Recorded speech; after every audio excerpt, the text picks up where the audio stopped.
Hello বন্ধুরা, কেমন আছো তোমরা সবাই? আশা করছি ভালো। এই যে আজকে আমি রান্না করব, ওই যে পেঁপে দেখতে পাচ্ছ বন্ধুরা, এই যে পেঁপে আর আলু। আজকে আমি পেঁপে আর আলুর রসা বানাবো, তার জন্য তোমাদের পুরো ভিডিওটি দেখতে হবে। আমি কেমন করে আলু পেঁপের রসা বানাচ্ছি। অবশ্যই এটা আমি নিরামিষভাবে বানাবো। তাহলে পুরো ভিডিওটি আমার সাথেই থাকো বন্ধুরা, দারুণ টেস্টি হয় এই রান্নাটা খেতে। ভালো লাগলে একটা লাইক করে দিও। আর যারা নতুন বন্ধুরা আছে এখনও সাবস্ক্রাইব করনি, অবশ্যই আমার চ্যানেলটিকে সাবস্ক্রাইব করে দিও। ফেসবুক পেজ থেকে দেখলে পরে ফলো দিয়ে আমার পাশে থেকো।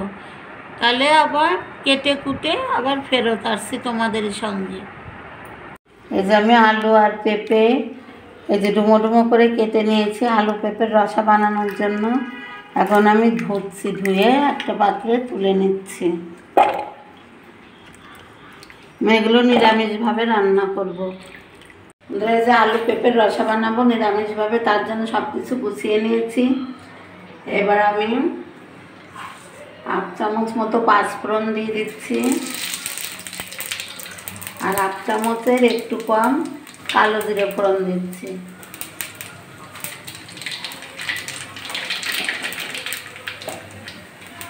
এবার দিয়ে দিচ্ছি তেজপাতা আর 2টো শুকনো লঙ্কা।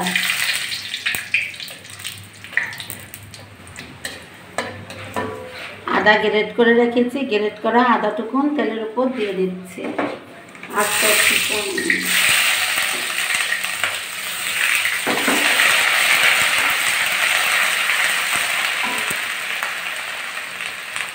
এখন ধুয়ে রাখা আলু আর পেঁপে একসঙ্গে ধুয়ে রেখেছি দিয়ে দিচ্ছি।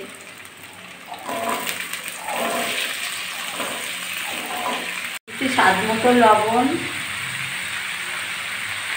আর দিয়ে দিচ্ছি আন্দাজ মতো হলুদ গুঁড়ো। ভালো করে আমি ঢাকা দিয়ে দিয়ে কষিয়ে নেব। 10 মিনিট মতো আমি কষিয়ে নেব।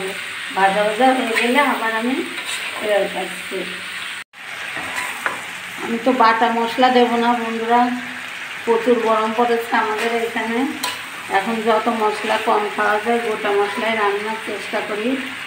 এই যে আমি এখন কাঁচা লঙ্কা ভালো করে রেখেছিলাম, ওটা দিয়ে দিচ্ছি। তোমরা যে যেমন ঝাল পছন্দ করো তেমন করে দেবে।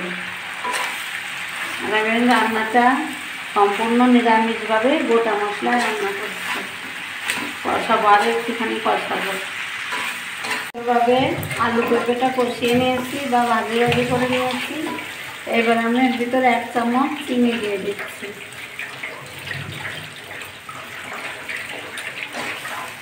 এখন আমি জলটাও দিয়ে দেবো। এই রান্নাটা বন্ধুরা গোটা মশলাতেই ভালো লাগে খেতে। মশলা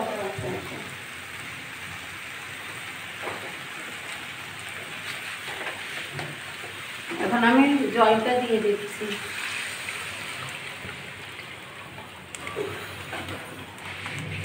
আমি আঁচটা লো টু মিডিয়াম আঁচে রেখে 5-7 মিনিট চাপা দিয়ে রেখে দিচ্ছি, তারপর আবার ফিরে আসছি। এই যে ফিরে হয়ে আসছে প্রায়। আমি এখন একটু ভাজা মশলার গুঁড়ো দিয়ে দেবো। এখানে ধনে, জিরে, লবঙ্গ, দারচিনি, এলাচ সব কিছু দিয়ে আমি একটু গুঁড়ো করে রেখেছিলাম, সেই মতো আমি একটু দিয়ে দিচ্ছি। 1.5 চামচ মতো দিয়ে দেবো। আরও আমি 2 মিনিট মতো জাল করে নামিয়ে নেব। আলু পেঁপের রসায় একদম রান্না কমপ্লিট হয়ে গেছে। চুলাটা এখন বন্ধ করে দিচ্ছি। আমি এখন একটা প্লেটে আর একটা গামলিতে তুলে নিচ্ছি।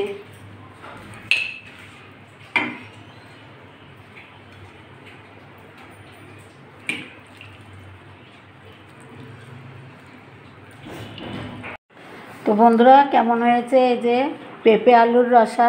তোমরা তো দেখলে পুরোটাই, ভালো লাগলে একটা লাইক করে দিও আর কমেন্ট করে জানিও কেমন হয়েছে নিরামিষ পেঁপে আলুর রসা। ভালো লাগলে কমেন্ট করে জানিও বন্ধুরা। আর নতুন বন্ধুরা যারা এখনও সাবস্ক্রাইব করেনি অবশ্যই আমার চ্যানেলটিকে সাবস্ক্রাইব করে আমার পাশে থেকো। তাহলে আজকে পর্যন্ত সবাই ভালো থেকো, টাটা সবাইকে।